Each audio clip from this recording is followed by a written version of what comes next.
Del Cole a la U, en articulación con Pontificia Universidad Católica del Ecuador, Subsecretaría de la Educación del Distrito Metropolitano de Quito y el Ministerio de Salud Pública desarrollan con éxito el taller Detención temprana de ideación suicida e identificación de los factores de riesgos asociados a la niñez y adolescencia, dirigido a 240 profesionales de instituciones educativas de Quito.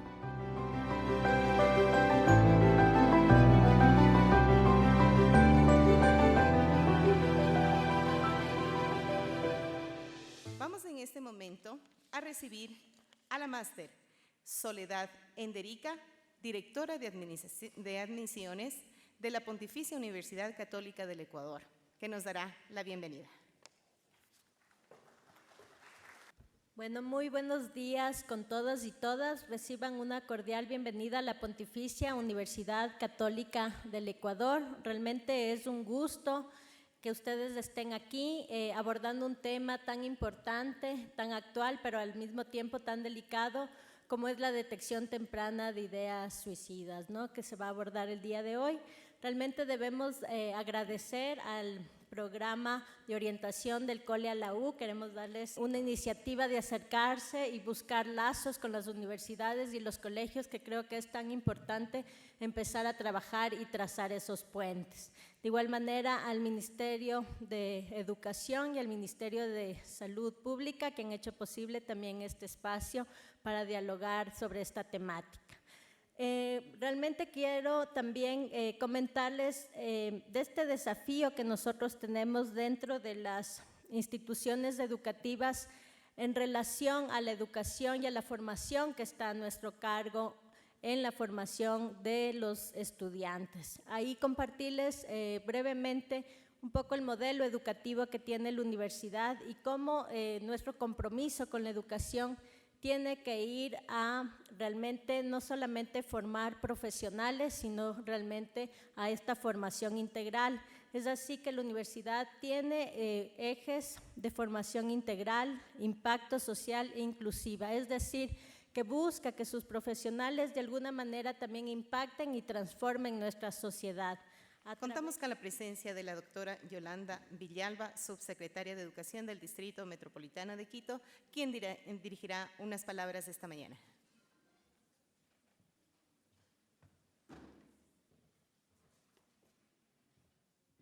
Muy buenos días.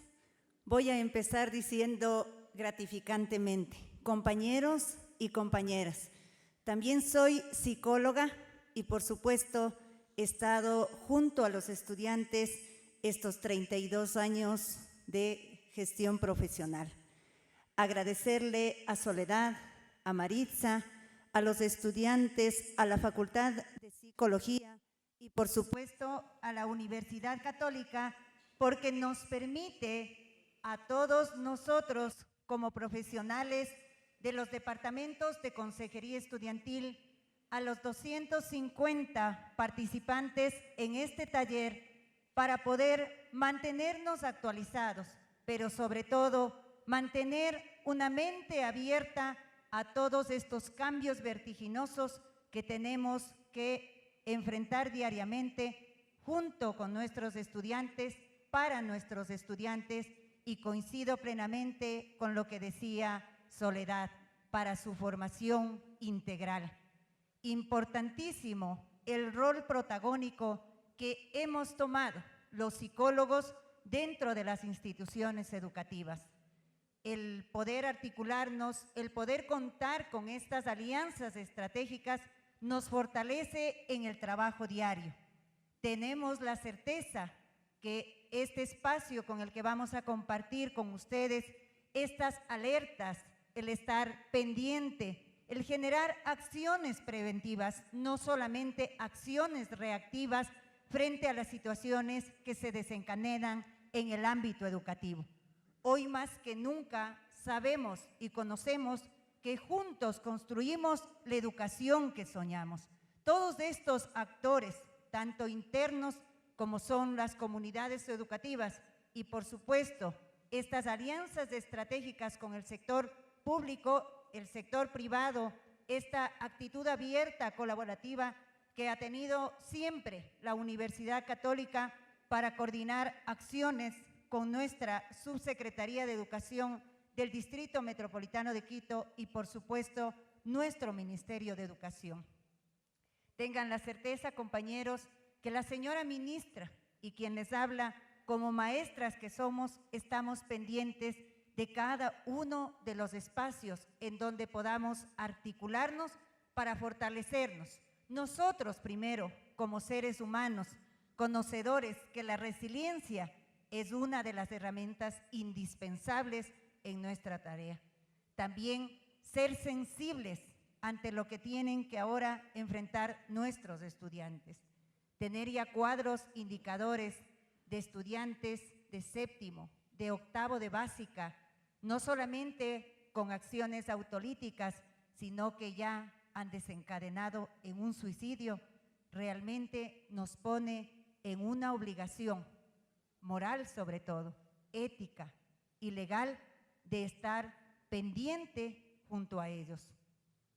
Cierto es, esta no es una tarea exclusivamente de los departamentos de consejería estudiantil, sino de la comunidad educativa. Pero también es bien cierto que quienes asumimos esta responsabilidad de ser psicólogos del sistema educativo, tenemos un gran reto. Y ese reto es seguir amando lo que hacemos y amar por quienes estamos. Nuestros estudiantes son nuestra razón de ser. El saber escuchar, el saber ser sensible a estos mínimos indicadores, realmente va a fortalecer a esta y a las nuevas generaciones.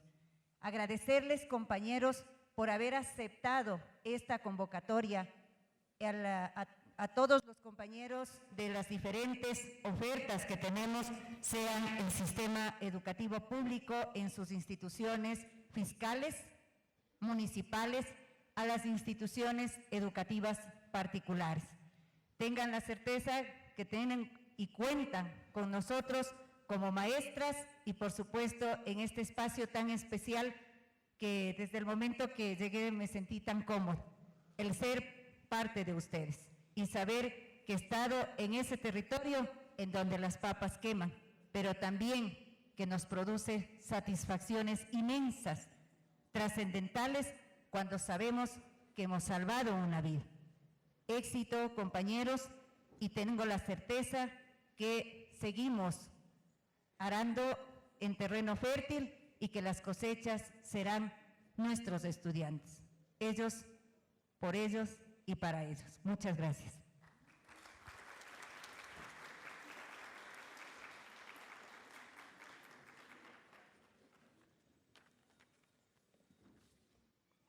Del Cole a la U. Somos una organización especializada y comprometida con el desarrollo de la juventud, afianzando lazos entre las instituciones de educación superior, nacionales e internacionales, con maestros, con estudiantes y a través de las ferias, eventos, capacitaciones, medios impresos y digitales, contribuir con los jóvenes y también apoyarles dentro de su decisión en la educación superior. La doctora Maritza del Esprielia Perdomo, directora general del Cole a la U, se dirigirá a esta audiencia.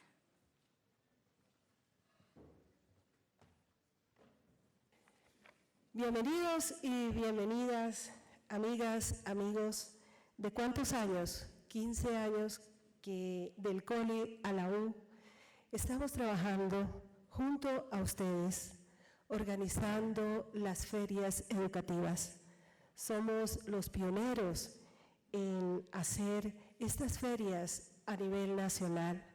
Empezamos acá en Quito, en ese entonces, con la Dirección Provincial de Educación hace 15 años. Ahora estamos con la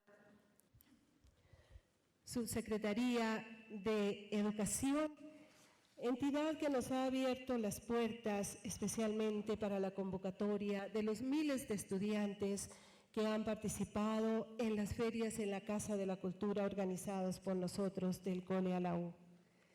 En retribución a ello y por el cariño que les tenemos a ustedes, hemos organizado ya 7 congresos internacionales y 12 congresos nacionales.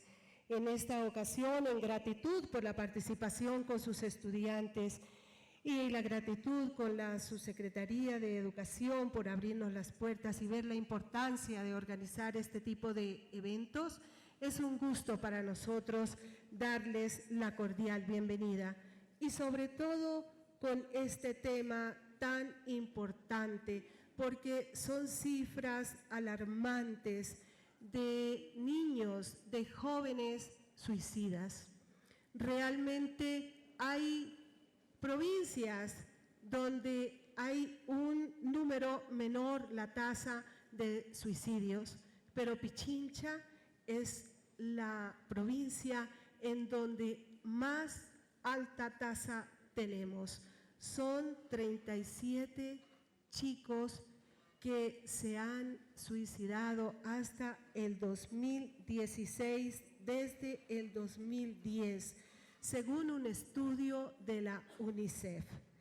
Esto nos ha llevado a tratar esta temática e hicimos el acercamiento con la Pontificia Universidad Católica del Ecuador, como en otras ocasiones hemos hecho con otras universidades. Y la Universidad Católica nos abrió las puertas sin dudar en ningún momento. Dijeron, entre más compañeros, entre más orientadores vengan a tratar este tema tan importante, vamos a poder prevenir el suicidio, porque esto lo podemos prevenir.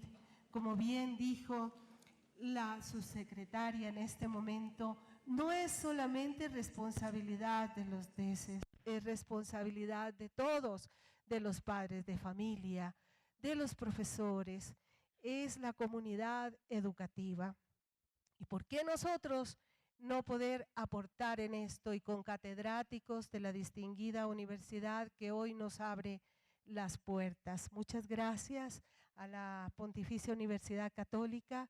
Gracias, señora subsecretaria, también por habernos permitido abrir las puertas y que todos los profesionales que están en este momento puedan asistir, porque estamos seguras de que van a aportar y van a prevenir los suicidios entre los niños y adolescentes. En nombre del Cole a la U les agradecemos mucho la presencia de ustedes. Este es uno de los muchos eventos que seguiremos haciendo para ustedes. Les cuento que empezamos acá en Quito y ahora estamos en 8 ciudades del país realizando nuestras ferias del Cole a la U, pero Quito representa nuestro centro. Tenemos gran gratitud con todos ustedes y de acuerdo a la temática requerida por la Subsecretaría de Educación continuaremos realizando este tipo de eventos académicos. Bienvenidos y bienvenidas. Muchas gracias.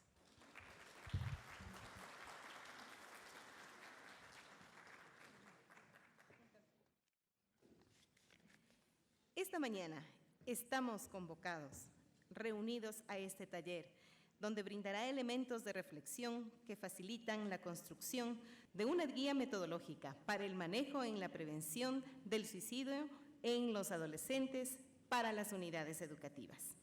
Antes de iniciar con nuestro espacio magistral, le vamos a dar la bienvenida a Mauricio Batallas.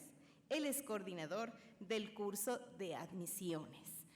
Mauricio, bienvenido. Muchas gracias, buenos días. Espero que nos guste jugar a todos, porque eso es lo que hacemos cuando estamos en el colegio, en la escuela. Les pido por favor que se pongan de pie. Y por un momento dejemos los celulares. Listos, estiren sus brazos por favor. Estiren sus brazos como en aquellos tiempos, como les hacemos a nuestros estudiantes. Vamos, estiren sus brazos, qué rico. Eso es, ahora abajo. Listos. Ahora yo les voy a pedir, bueno, no sé si es que me van a escuchar.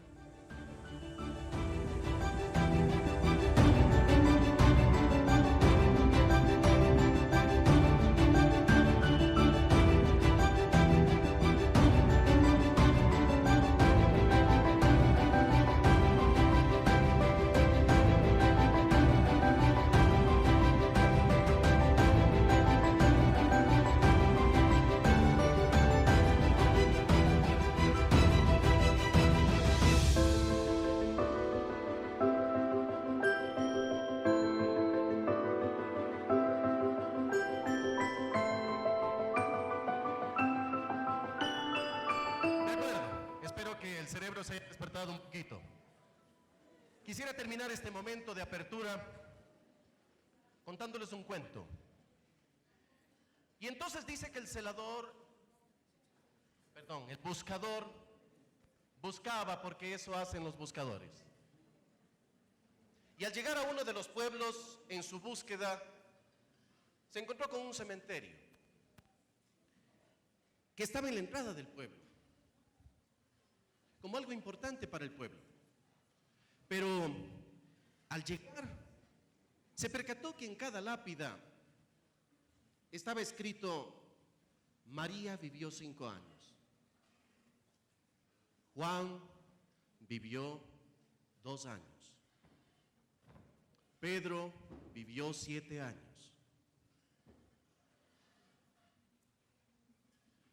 Asustado el buscador de ver tanta muerte en tan pocos años, se apresuró a buscar a quien cuidaba el espacio. Y le dijo, muy asustado, le dijo: ¿qué es lo que pasa aquí? Aquí hay muchas muertes, y de niños. Entonces quien cuidaba el cementerio dijo: no se preocupe. En realidad en este pueblo tenemos una costumbre. Cuando alguien nace le damos una agenda. Y desde el día que nace sus padres empiezan a escribir los momentos felices de su vida. Y cuando muere, no importa la edad, terminamos haciendo una sumatoria de los momentos felices de su vida. Y a esos consideramos realmente vida. Y algunos dicen, han vivido 3 años, 5 años, 10 años, porque en la sumatoria de los momentos felices, los momentos memorables, está realmente la historia de nuestra vida. El tema que se tratará hoy es complicado más allá de la ciencia que le podamos poner. Es complicado porque es atinente a algo que todavía no logramos explicar y que no sabemos si algún día lo lograremos, pero que es parte inherente a la historia de nuestra vida, que es la muerte. Pero el momento apresurado, habrá que preguntar: ¿cuántos años de felicidad están ahí que podamos poner en la libreta? Nosotros. Un autor dice: algunos mueren a los 16 y le esperan para enterrarle a los 70.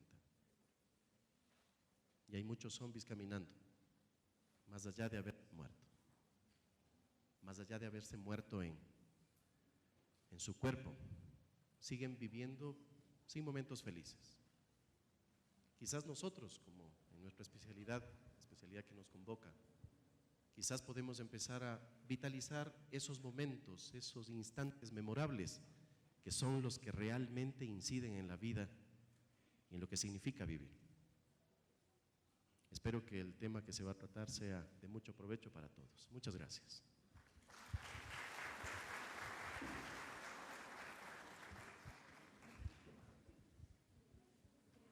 Vamos a tener la presencia de Nicolás Reyes. Nicolás Reyes es psicólogo, docente de la Facultad de Psicología. Tiene experiencia en ONGs, instituciones públicas y privadas que se han enmarcado dentro de los temas de derechos humanos. Cuenta a su haber un posgrado en políticas sociales y es experto en temas de niñez y adolescencia, en prevención y violencia. Esta tarde nos comparte introducción y generalidades del suicidio. Buenos días con todos y con todas. Reciban un cordial saludo de mi parte. Soy Nicolás Reyes, ya me han presentado. Para mí es un gusto poder compartir este espacio con ustedes. Y bueno, esperamos que esta jornada de trabajo sea lo más fructífera y que tengamos elementos que permitan y nos permitan a cada uno de nosotros y nosotras precisamente llevar a la práctica todos estos conocimientos que vamos viendo. A pesar de ser una causa principal de muerte en todo el mundo, el suicidio, ¿no es cierto?, ha seguido recibiendo baja prioridad en la salud pública. La prevención del suicidio y la investigación sobre el suicidio no han recibido la inversión financiera o humana que necesitan desesperadamente. Es decir, la OMS ya alerta, ¿sí? No solo dice que es un fenómeno, ¿no es cierto?, riesgoso, dice es urgente, ¿sí?, combatirlo. Es urgente que los países tomen en cuenta estos elementos y tengan planes de salud mental para combatir el fenómeno del suicidio. Aquí otro elemento que las investigaciones, recordemos que el tema y el pensamiento del suicidio viene interrogando a las sociedades desde hace muchísimo tiempo, desde hace muchos años, desde que, digamos, podemos ver la historia de la humanidad, desde el tema antropológico, el suicidio siempre ha causado un gran misterio.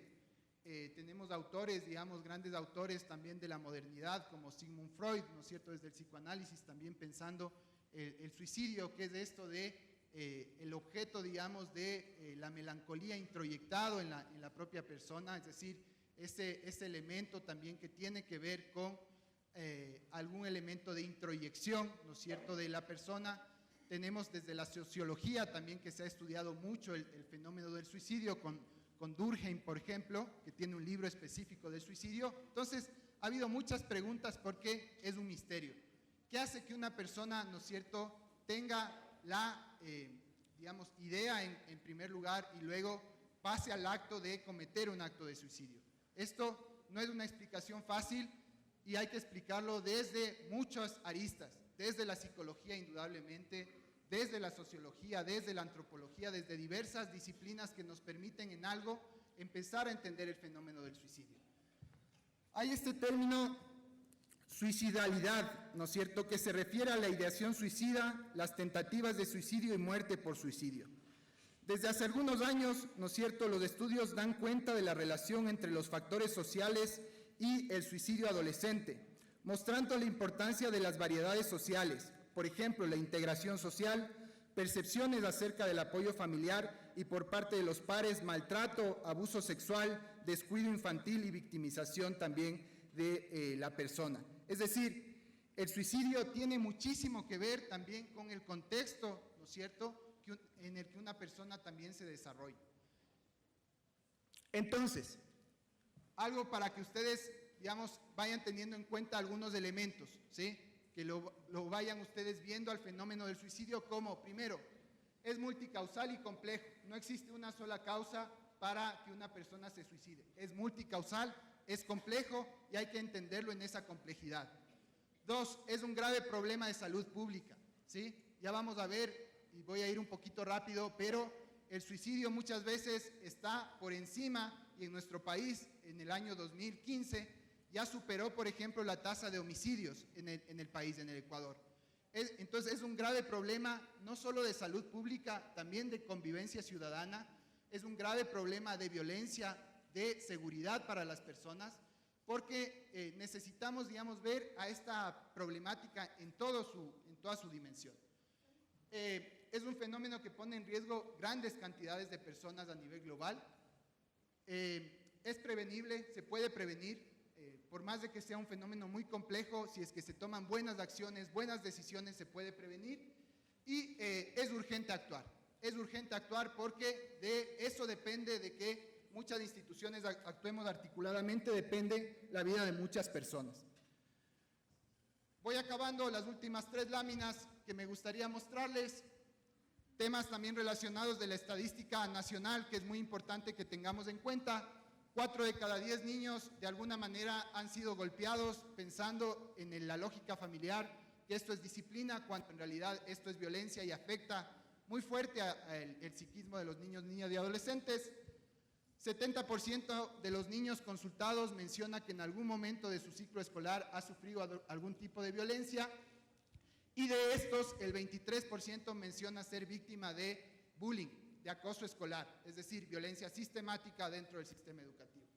Esto es gravísimo porque estas cifras lo que nos está diciendo es que tiene una relación directa con el autoestima del niño, con su propia integralidad, su desarrollo integral, y obviamente son factores de muchísimo riesgo.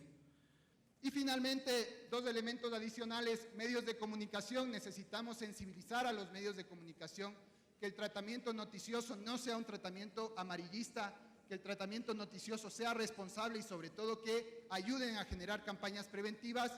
y también las universidades generando esto, espacios de encuentro, de debate, de reflexión, más investigación y sobre todo también más trabajo en equipo, más unión y solo así podremos salir adelante. Muchísimas gracias por su atención.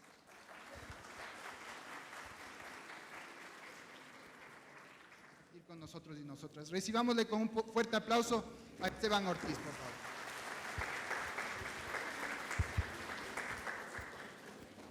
Muy buenos días, muchas gracias por esa presentación. Si es que me permiten instalar nada más la, Claro, yo te lo instalo. la flash.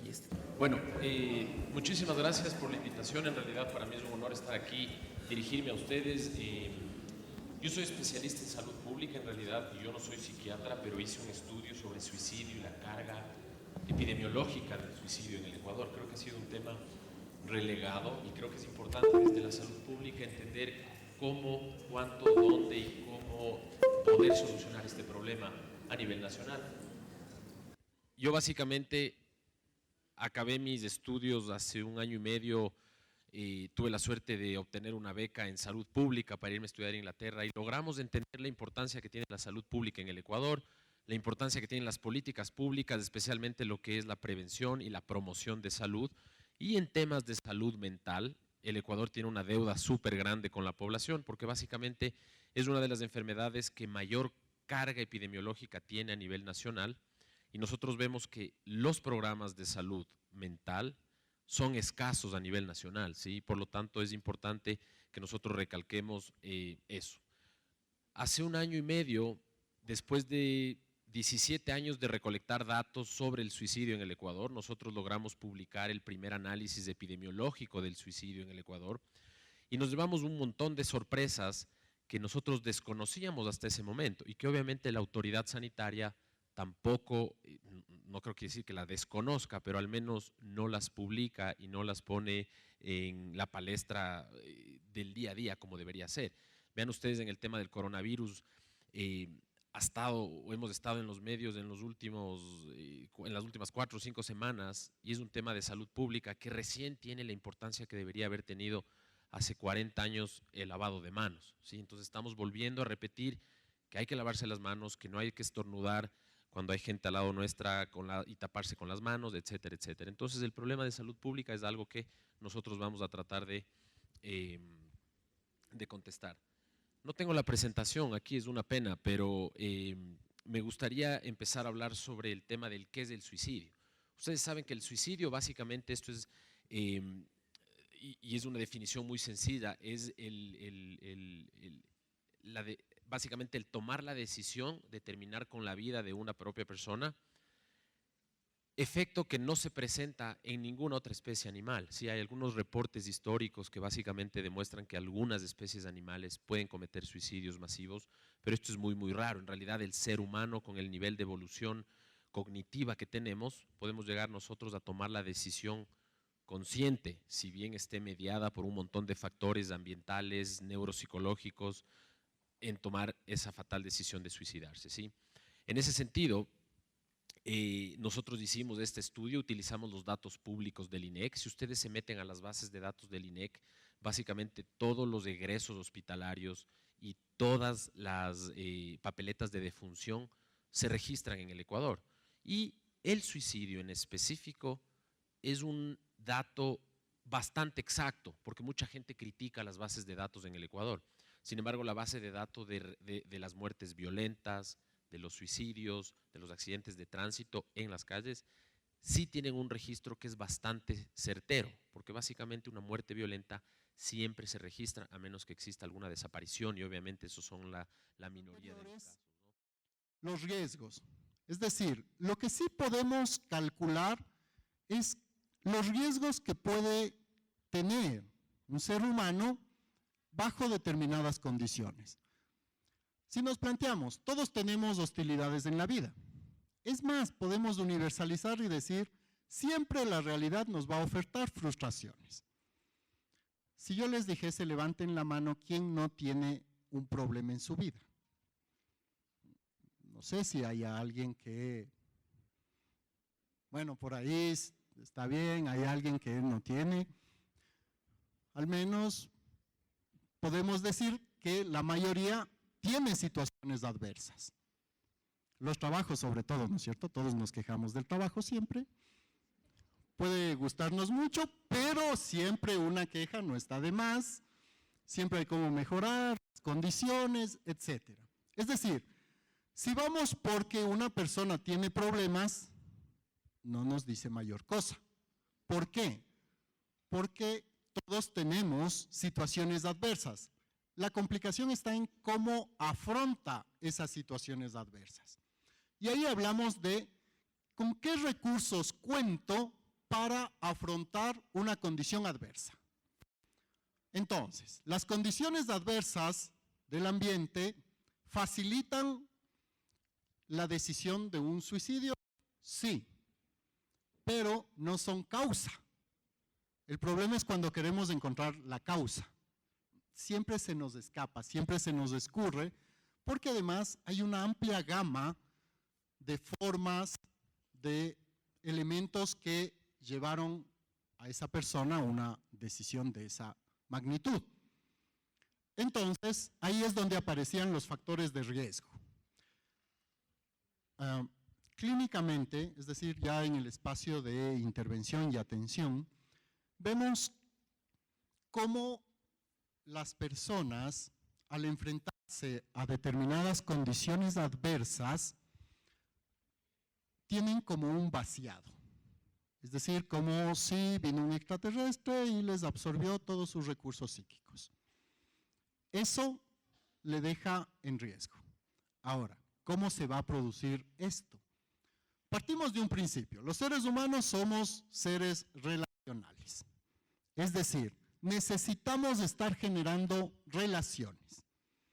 Nos relacionamos con objetos, nos relacionamos con personas. Más allá de si podemos denominar buenas o malas relaciones, requerimos de eso. Desde nuestros orígenes, y me refiero a nuestros orígenes vitales, es decir, desde nuestra concepción ya necesitábamos de al menos dos, al menos los que fuimos hechos artesanalmente, necesitábamos de al menos dos. Y luego, ya en el nacimiento, también necesitábamos de otro. Es decir, siempre necesitamos tener un referente que nos va a ir marcando determinadas condiciones. La institución educativa, si vamos a sus orígenes, la institución educativa aparece cuando se les declara incapaces a las madres de educar a sus hijos. Es llamativo ese dato, ¿no es cierto? Por eso vemos quienes lloran más cuando los hijos se quedan en la escuela. Creo que todos han tenido esas experiencias, cada vez menos. El hecho de que se dé este giro, este cambio, quiere decir que se vuelve en un espacio de transición, es decir, de salida de un espacio materno hacia el mundo. Ese juego, esa lógica, va a hacer que exclusivamente los espacios de acompañamiento estudiantil se conviertan en eso, en un acompañar. Y por eso le han dado la función de mediación. Los DCs actualmente tienen que estar mediando todo. Y a veces eso satura también, porque se vuelve una carga, entonces el docente no sabe qué hacer, va al DC, por Dios, haz algo.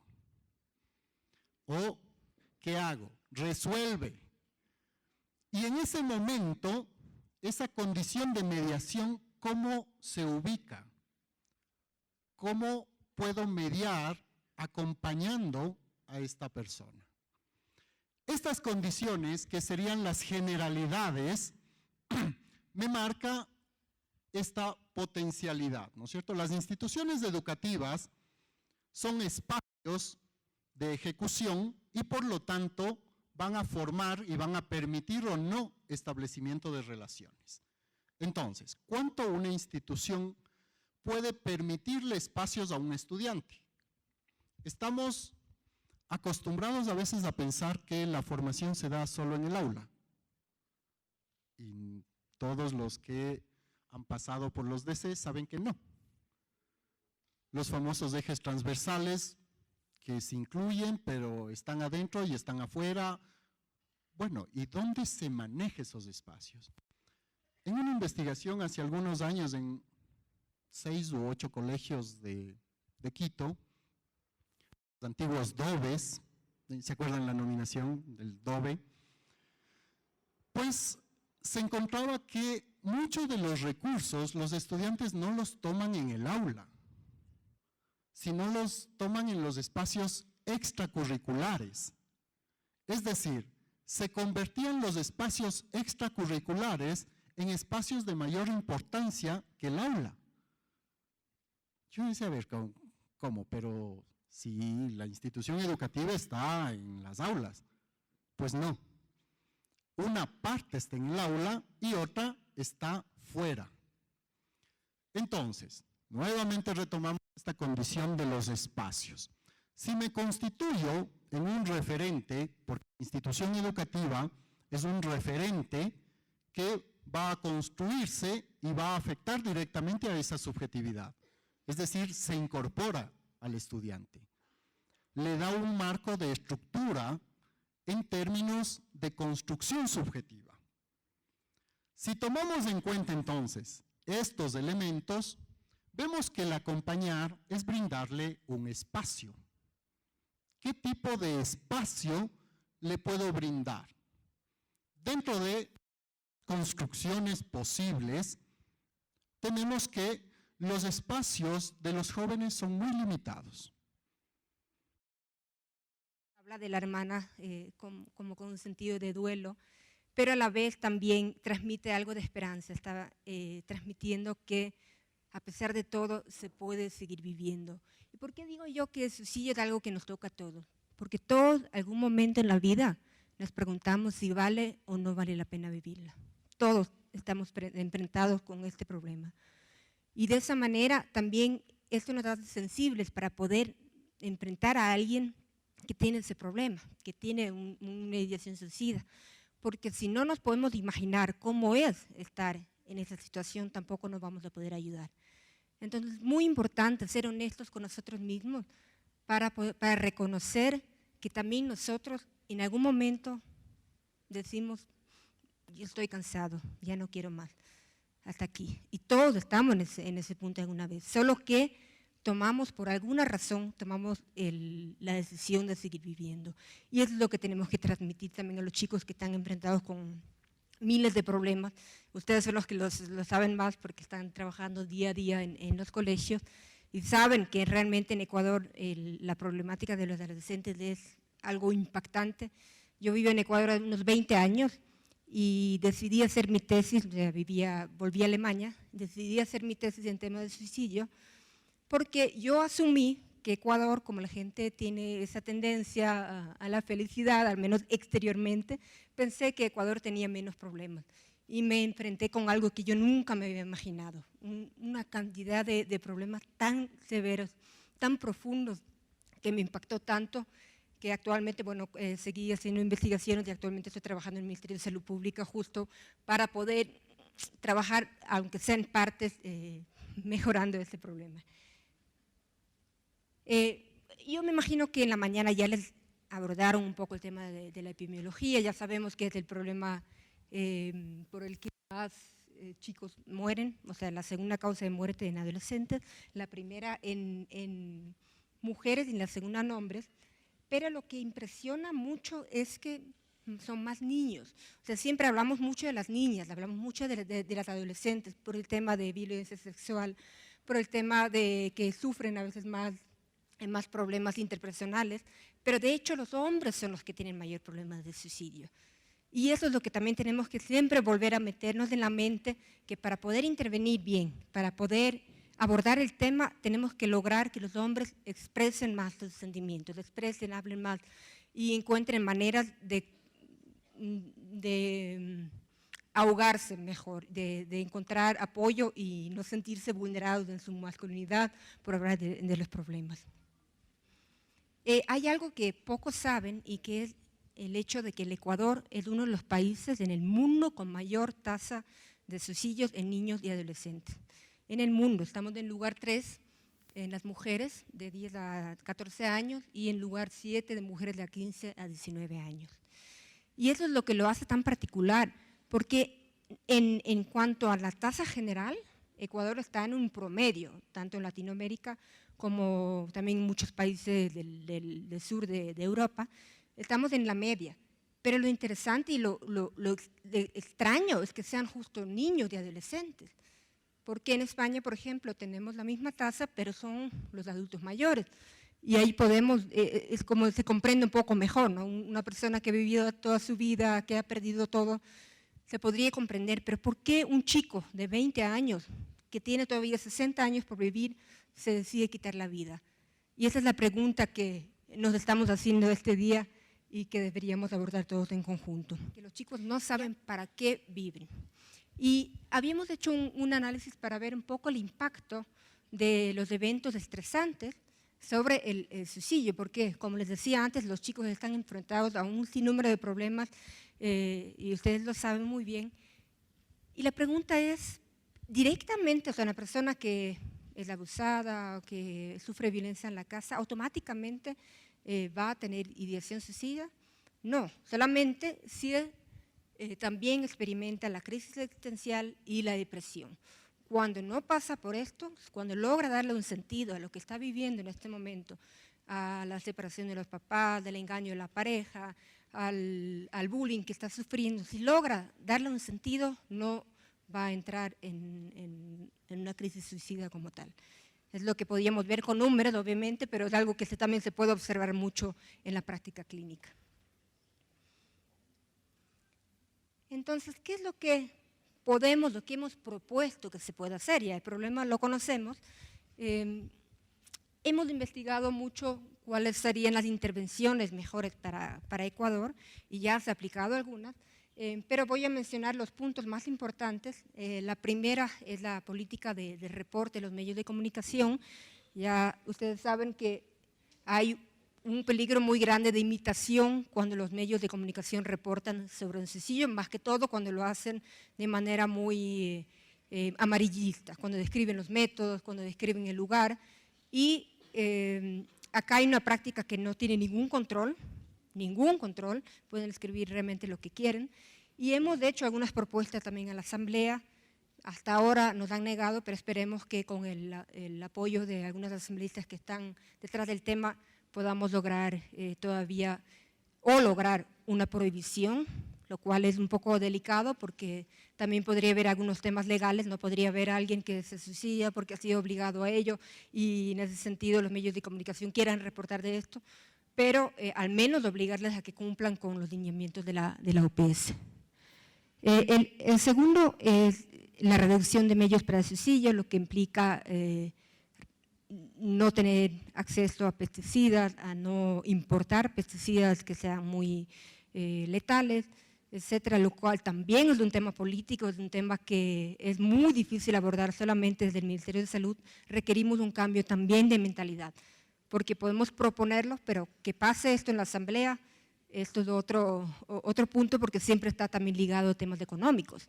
O sea, decirle a un campesino que vamos a prohibir que tenga acceso a tal medio y que se le va a dar un medio que es más caro, va a implicar un problema grande social. Entonces, eso hay que tener todo en cuenta. Luego el entrenamiento de cuidadores comunitarios, ya mismo lo va a comentar un poco Pablo, cuál es esa estrategia. Tener líneas de teléfono de crisis. Esto se ha trabajado, actualmente hay una propuesta de la zona 9 en la que están buscando psicólogos voluntarios para que puedan estar pendientes las 24 horas, porque obviamente el número de psicólogos en el Ministerio de Salud Pública actualmente no permite abrir una línea, porque necesitaríamos unos 100 psicólogos. Tenemos a nivel nacional 700 psicólogos del MSP. Y como saben, estamos restringidos para poder contratar más psicólogos. Por lo tanto, abrir una línea telefónica en este momento para nosotros, o sea, que funcione con gente contratada, no es posible en este momento. Esperemos que en el futuro sí. Y los programas de prevención escolar universales. ¿Por qué? Yo únicamente quería resaltar ahí, y creo que es importante y vale la pena ver que en la mayoría de líneas de acción se resalta el tema de acciones intersectoriales, porque vuelvo a lo mismo, esta problemática de salud pública no se va a resolver únicamente con las acciones que el Ministerio de Salud pueda implementar. Necesita la participación y la implementación de acciones coordinadas de todas las instituciones que puedan estar involucradas. En el caso específico de educación, que es lo que un poco se plantea a través de los programas universales de prevención que se ha visto y que pueden ser implementados en los colegios o unidades educativas. Primero que estos programas lo que hacen es fomentar que los currículos tengan una duración de 2 a 3 meses y una vez al año en los cuales se pueda incluir estos temas. ¿Por qué este tipo de programas universales y no selectivos? Porque sabemos que el 30% de adolescentes cumplen como mínimo un factor de riesgo que esté relacionado con esta problemática, ¿no? ¿Y por qué son necesarios este tipo de intervenciones? Porque es una estrategia efectiva para reducir este tipo de comportamientos y también porque ayuda a disminuir los factores de riesgo y por otro lado a potenciar los factores protectores. Y bueno, dentro de las acciones que hacemos como salud, de manera articulada también en el marco de la reorientación de los servicios de salud también dirigidos a fortalecer las redes que hay a nivel comunitario, es necesario que este tipo de acciones también tengan participación comunitaria. Entonces, en ese marco lo que se busca es que haya un liderazgo de las comunidades, las personas elegidas por la comunidad, sobre todo porque establecen los nexos con los servicios de salud. Y bueno, ¿por qué esto? Porque esto nos permite, o permite más bien a la comunidad tener identificados cuáles son las personas que puedan tener posibles factores de riesgo relacionados al suicidio y les permite también dar seguimiento. Entonces, en ese marco, ¿qué es lo que hemos hecho nosotros ya identificando que uno de los escenarios en los cuales se puede implementar acciones preventivas y potenciar factores protectores es la comunidad? Lo que hemos hecho es una adaptación de un manual australiano que básicamente lo que plantea es capacitar a los cuidadores comunitarios en prevención de suicidio, en acciones de prevención de suicidio. Lo que hemos hecho nosotros en esta adaptación es un poco contextualizar los contenidos de este manual a nuestra realidad, pero entendiendo también que no necesariamente va a estar dirigido a las comunidades per se, sino que también estos manuales, este manual específicamente de cuidadores comunitarios, puede implementarse en las instituciones educativas. Sabemos que lo hemos hecho ya y sí se lo puede hacer. La idea más bien, o lo que hemos estado trabajando como propuesta es que este manual, en el que también ya ha participado educación en el proceso de implementación, en el proceso piloto, pueda aplicarse en las unidades educativas en donde ustedes laboran. También lo que permite es identificar los factores de riesgo de manera general, sumamente amigable para que se los pueda identificar sin problema. Además, permite identificar, ya cuando tenemos factores de riesgo, cuáles pueden ser las señales de advertencia que debemos estar pendientes, monitoreando. También nos permite identificar si es que hay algún tipo de tendencia suicida ya, determinar los niveles de riesgo. Hay una categorización que es sumamente amigable, es baja, mediana y alta, y también nos permite evaluar el riesgo. Entonces, este manual, un poco el objetivo es eso, busca tener ese nexo no solamente con la comunidad en el sentido estricto de sociedad, sino la comunidad educativa, los líderes que puedan hablar, líderes, me refiero a estudiantes que puedan estar dentro de sus instituciones educativas, y sobre todo les permite tener un panorama general de cuáles son los factores de riesgo, cómo identifico, cómo determino si hay o no tendencias suicidas y los niveles de riesgo, y sobre todo, ¿qué hago cuando identifico un nivel de riesgo alto, medio o bajo? Entonces, es sumamente amigable. Y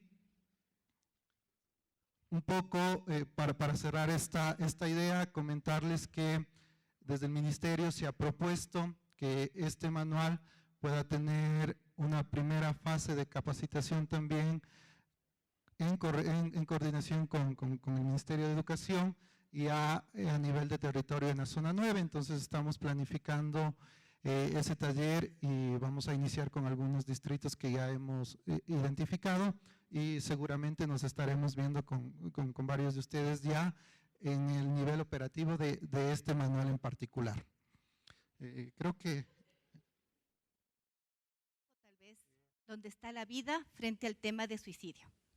Y es desde ahí donde nosotros queríamos un poco, tal vez para las personas que no nos conocen mucho, también que visualicen que el espacio educativo es un factor de protección gigante, ¿sí?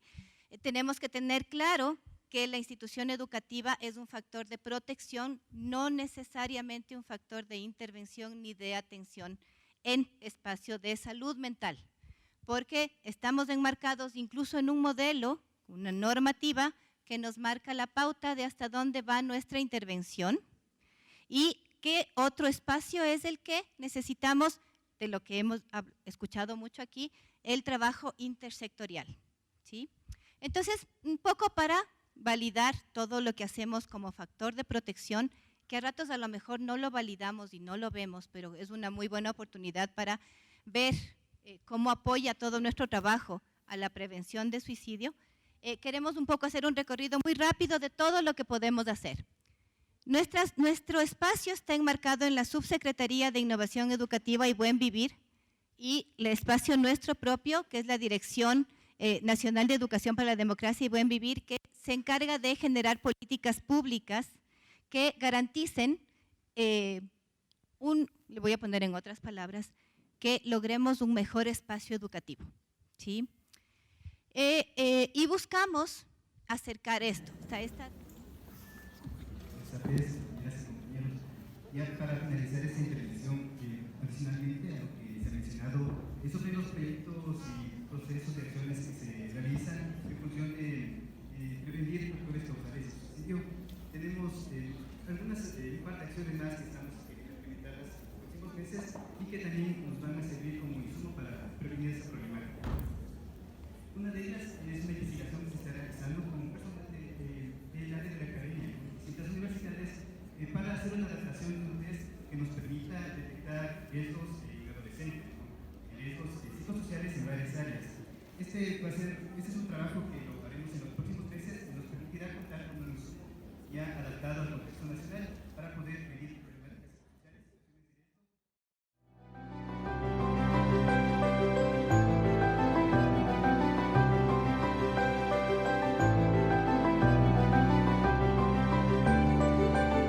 Bueno, me pareció muy interesante, un evento muy bien organizado y con ponentes que realmente eran importantes en este sentido. Vi al público muy interesado, obviamente es una problemática con la que se confrontan mucho y que todos de alguna manera sentimos que si no respondemos correctamente vamos a tener que cargar con un sentimiento de debería haber hecho otra cosa, ¿no? Entonces yo creo que para eso están los eventos, para prepararnos y para… Bueno, es un tema muy importante porque es de auge ahora nacional, no solo nacional, sino mundial. Es muy importante porque desde la perspectiva pública nosotros como Ministerio de Educación a veces no tenemos en verdad las herramientas necesarias para intervenir en estos casos. Bueno, me parece muy importante ya que es un problema que últimamente se está agudizando, ¿no? Y es importante buscar ayuda inmediata para poder trabajar acerca de esta temática y que se limiten ya este problema que se está dando, ¿no? Fue una jornada de mucho provecho, ¿no es cierto? Y esperamos que sigan así, o sea, necesitamos los profesionales capacitarnos en estos temas para poder ayudar de la mejor manera a los niños, niñas y adolescentes de nuestro país.